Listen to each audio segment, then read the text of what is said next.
Oras, Renungan Harian Carpe Diem dari HKBP Resort Bumi Anggrek Bekasi, kembali menjumpai Amang dan Inang sekalian di hari ini Kamis 19 Desember 2024. Dan kita bersama-sama akan merenungkan firman Tuhan. Kiranya di hari ini damai sejahtera Allah yang melampaui segala akal, memelihara hati dan pikiranmu di dalam Yesus Kristus Tuhan kita. Marilah kita memulai perenungan firman Tuhan dengan menyanyikan buku ini nomor 788. Bait yang pertama dan yang ketiga.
Firman Tuhan untuk kita renungkan hari ini adalah yang tertulis dalam Roma 12 ayat 12.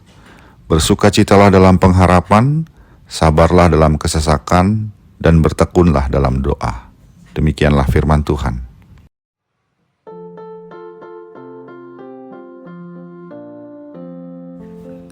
Dalam 11 hari ke depan kita akan memasuki tahun yang baru, tahun 2025. Bagaimanakah kondisi kita di tahun yang baru itu? Apakah akan lebih baik daripada tahun 2024 ini? Atau malah lebih buruk? Tentu tidak ada yang bisa menjawab secara pasti. Namun ada beberapa kondisi yang diberitakan beberapa minggu ini yang dapat membuat kita khawatir akan kondisi di tahun yang baru dan tahun-tahun berikutnya. Pertama, bahwa cuaca yang ekstrim akan menimpa beberapa bagian Indonesia yang akan menimbulkan bencana banjir seperti yang pernah terjadi 5 tahun lalu di awal tahun 2020. Namun demikian, sebenarnya sudah terjadi beberapa bencana banjir bandang dan tanah longsor di beberapa tempat di Sumatera dan Jawa sejak di bulan November yang lalu dan telah menelan beberapa korban jiwa. Kedua, ada juga yang menyatakan bahwa Indonesia akan mengalami kemandekan ekonomi dalam jangka waktu yang panjang, yaitu jika pemerintah tidak mampu atau tidak melakukan inovasi dalam kebijakan ekonominya.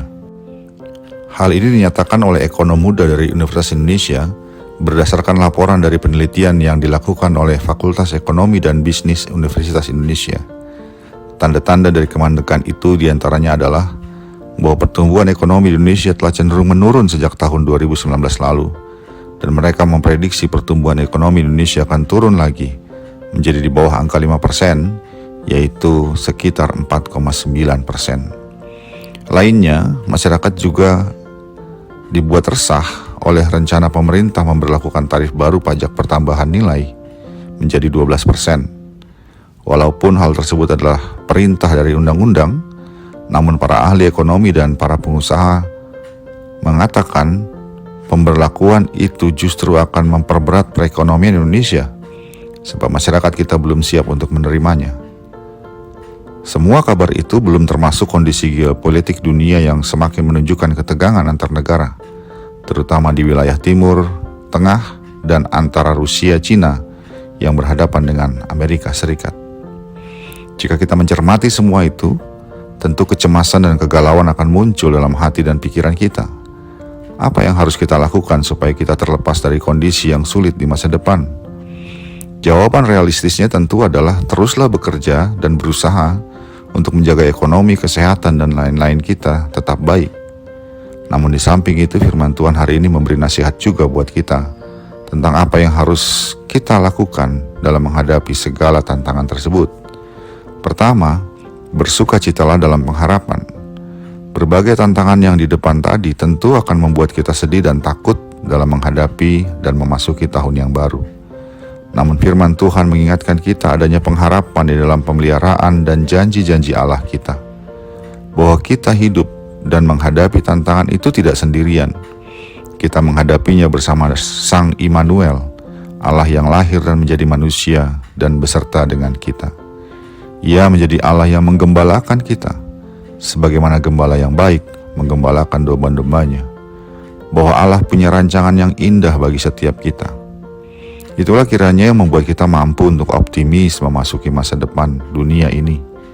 Dan optimisme itu memunculkan sukacita bagi kita dalam menjalaninya. Karena itu firman Tuhan berkata, bersukacitalah dalam pengharapan. Hal yang kedua yang juga harus kita lakukan adalah sabarlah dalam kesesakan. Kita tentu tidak dapat berharap karena bersama dengan Allah maka semua akan baik-baik saja. Kita tetap harus bersiap bahwa kesulitan akan benar-benar datang. Dan jika kesulitan dan bencana itu benar-benar datang, kita diajak untuk bersabar dalam kesesakan yang muncul karena berbagai kesulitan itu. Maksudnya, kita tidak boleh berputus asa karena kesesakan yang menimpa. Dalam pengharapan yang kita miliki bersama dengan Allah Sang Pemelihara itu, kita meyakini kesulitan itu hanyalah bersifat sementara. Allah sedang bekerja bersama kita untuk menghadapi dan mengatasi masalah-masalah akibat bencana dan kesulitan yang datang. Karena itu kita diminta untuk tetap setia dalam pengharapan kita, yaitu dengan bersikap sabar dalam menghadapi kesesakan. Sabar sebab waktu kemenangan kita sedang datang dan segera akan datang oleh karena Allah. Ketiga, bertekunlah dalam doa. Untuk menjaga agar kita tetap dapat bersukacita dalam pengharapan dan sabar dalam kesesakan, kita harus melakukan yang ketiga, yaitu bertekun dalam doa. Pengharapan kita yang membuat kita dapat bersukacita dan bersabar dalam kesesakan adalah di dalam Allah. Oleh karena itu relasi kita dengan Allah menjadi kunci agar pengharapan itu tetap menyala-nyala. Doa adalah jalan terbaik buat kita untuk menjaga pengharapan itu tetap menyala. Doa dapat kita lakukan setiap saat dan setiap hari. Dan Allah tidak pernah menolak setiap orang yang datang kepadanya di dalam doa. Melalui doa, kita dapat menyampaikan segala keluh kesah kita dan permohonan kita kepadanya. Di dalam dan melalui doa, kita tetap dapat merasa dekat dengan Allah, Sang Sumber pengharapan kita. Akhirnya, renungan ini juga ingin mengingatkan kita bahwa di masa Advent ini adalah masa di mana kita menantikan kedatangan Kristus yang kedua kali di akhir zaman. Seperti yang pernah dikatakan oleh Tuhan Yesus, pada zaman akhir akan banyak terjadi kesesakan dan bencana. Dan agar tetap kita setia kepadanya, firman Tuhan hari ini memberikan petunjuk bagi kita dalam menghadapi kesulitan dan bencana tersebut. Bersukacitalah dalam pengharapan, sabarlah dalam kesesakan, dan bertekunlah dalam doa.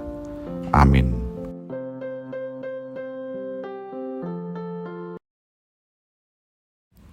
Marilah kita berdoa.